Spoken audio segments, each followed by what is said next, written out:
We want to move to our next guest here now, who, believe it or not, also has a book from 1804 Books that we are releasing. So I don't know how much I even want to say about the book, because at 6:30, myself and the author will be talking again, so you can see it on the People's Forum YouTube. But either way, very happy to have with us here on the show, turning to Europe, but really the world, by Peter Mertens, who's a Minister of Parliament there in Belgium, a leader of the Workers' Party of Belgium, and as I mentioned, author of the new and excellent book, Mutiny, How Our World is Tilting.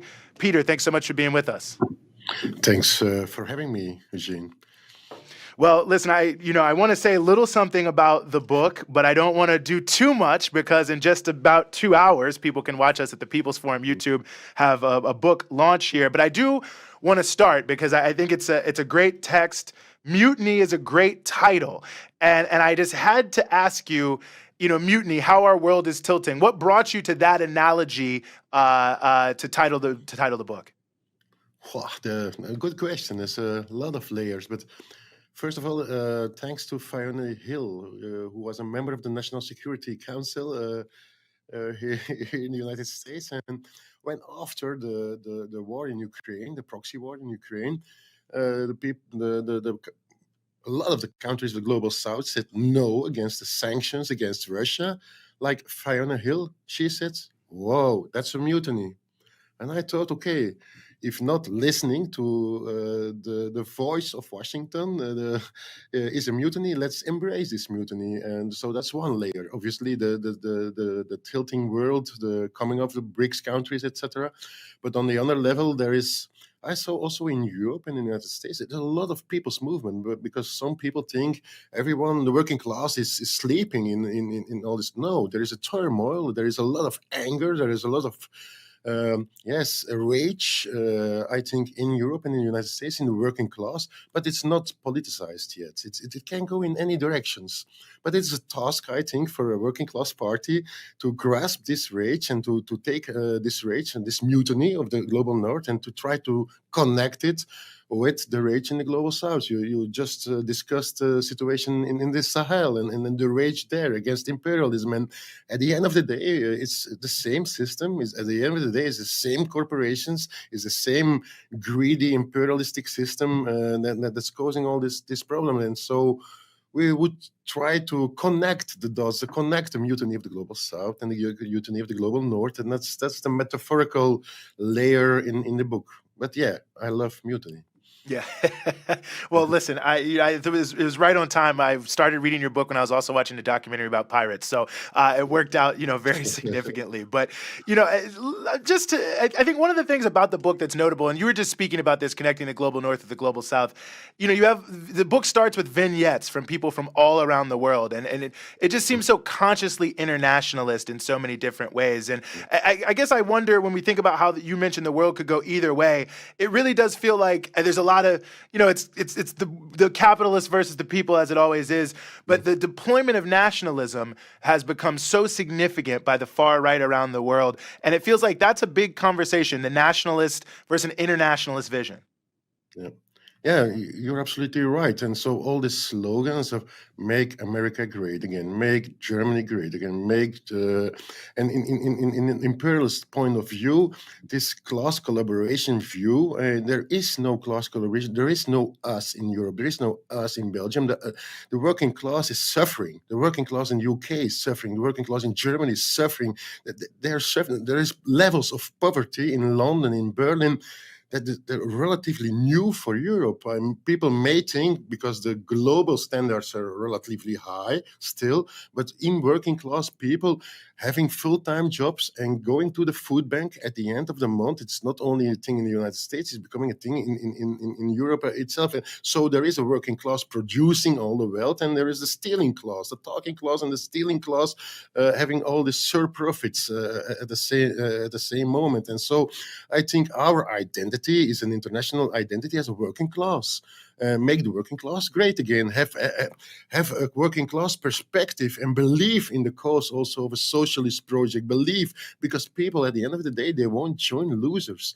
In Europe, we had a tendency of some clubs, and they were talking about fascism 2.0. And if you were not depressed entering the conference, you surely were depressed leaving the conference. But that is not an emancipatory trajectory. We have to make the working class and people, all this system, Jane, I think everywhere, is making feeling ordinary people small, very small. The system is like that.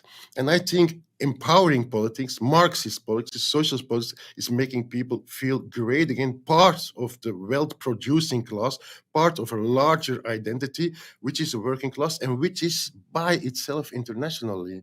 And so we can recreate this belonging, this feeling, this solidarity aspect on all levels, not only on the economic level, but also on the emotional, practical level, the meeting level, that's I think there's a world to win there, not in the talking way, also in the doing way. No, I think that's a great point, and you're speaking to it in some ways. But thinking about the Belgian experience, I mean, I think I will take the liberty of saying a lot of people around the world have been looking very positively at the PTB because it looks very bleak across Europe with the far right. But you all have had some big breakthroughs and some big successes at a number of different levels, from local to parliamentary. And I wonder what you think others, I mean, every situation is different, people can take from your experience and your work in terms of, actually starting to push back against this drift to the right by liberals and the so-called right wing. No, first of all, I think, thanks for the compliment, but still a lot of work to do. And we are pupils, and in order to be a teacher, you have to be a pupil all our life. And we're in a learning business. Everyone in the left is in learning, and we can learn from a lot of experience. Our experience is we believe in a socialist project. We believe in the power of our conviction. And it's very important because, like I said, people won't join loser.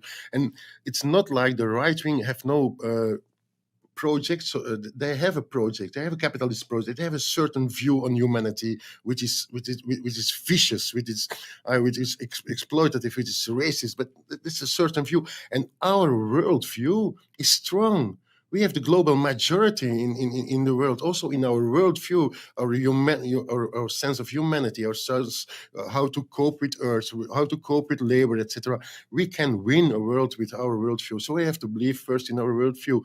We have to believe in our class, in the working class, and not on the talking level again, but on the doing level. We are living like the PTB. We are anchored in people's quarters. We are anchored in the factories everywhere. And we're talking every day. It's an everyday job. It's an everyday job to convince someone not to vote for the European version of Trump, but to vote for us. Hey, there is no magic way. It's a way of everyday's work and life. And if you have this wave of young militants, it's a positive thing. And then third thing, so first, believe in your own conviction. Secondly, working class identity as a party. And third, an internationalist view and a humble view. We are in a learning business. And I think that and time is a perspective that you can regain, because some people ask us, what's the magic of? There is no magic. The magic is work at the base in the factories, talking with the people, having conviction, study, having experience, and etc. And also sometimes hit a wall and make votes, but it's no problem. If you're a learning person, you need some votes to regain. And that's the thing we do, and that's the thing I think at the end of the day we all do. Well, and you open the book with some reflections on Palestine and the movement that has erupted around the world, and I'm just curious how you view the impact of that. I mean, it's been a great connector, I think, of people around the world who care about justice. But what do you think it's added to our situation here as we're trying to tilt the world in the direction we might like? I think on the one hand, you have this ugly mirror of the capitalist system. The most ugly mirror of the capitalist situation today is there because we have a genocide televised, which is crazy. I never have thought in my life, even being against imperialism, against capitalism, I would watch a genocide. So the ugly mirror of this world is in the genocide. The other side of the mirror is the hopeful aspect, the resistance global. There's a new generation worldwide speaking with one voice. There is no sectarianism. There is working together with students, occupations, like, for example, maybe one doesn't know in the United States, but the occupation, the encampments in the United States inspired in Belgium the Mm. encampments. Wow, it's a global movement from Jakarta to London, etc. And this movement of global hope, that's also the global mutiny. And I think in the Palestinian movement, in the pro-Palestinian movement, there is already the conjunction between the mutiny of the North and the South. That's happening in the solidarity movement for Palestine. So on the one hand, the ugly genocidal side of capitalism in the system. On the other hand, signs of hope, signs of coming together, new and huge generations in the global North and the global South. Finally, before we let you go here, you mentioned, and very correctly, that collective struggle has always been the engine of progress, Mm. anywhere in the world and everywhere in the world. So I wonder, how important is it to you that we really also reach back and remember our own historical traditions of struggle, so much of which I feel like have been washed away or whitewashed in the context of our current society? Oh, totally. It's a very important thing because in order to become working class that's proud on itself, you have to have both. You have to have a consciousness about what the working class in the past had already achieved. And there's a lot of things, a lot of there would be still child labor in most of the countries without the working class. There would be illiteracy in most of the countries without the working class achieved it all. The end of in some situations, the end of child labor, the end of illiteracy. All we achieved, ever achieved, is thanks to the working class. So does that one. And that means also not regards to the history. It certainly means regards to the future, because the situation in which the working class created this advances was sometimes even worse than today.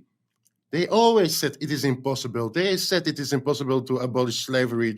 And then there was anti-slavery, and they abolished it. They said it was impossible to finish child labor in Belgium and in Europe. And then the labor movement, they did it. And they say today it's impossible to end the genocide in Israel. And now it's the global movement, and they will end it.